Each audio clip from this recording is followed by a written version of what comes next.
Hello, এখন আমরা আসছি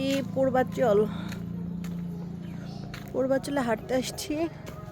দেখেন গাছগুলি কত সুন্দর।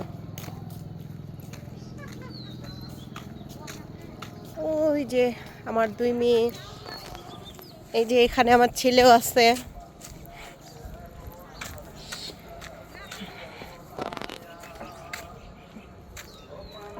অনেক সুন্দর জায়গা, সাথে গরুর ঘু দেখেন, গোবর যেটা হচ্ছে জৈব সার, অরিজিনাল অথেন্টিক জৈব সার।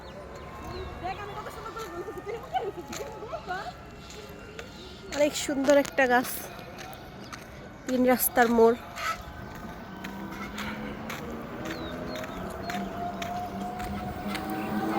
যদি কারো সময় থাকে এইখানে আসবেন ঘুরতে, অনেক সুন্দর জায়গা।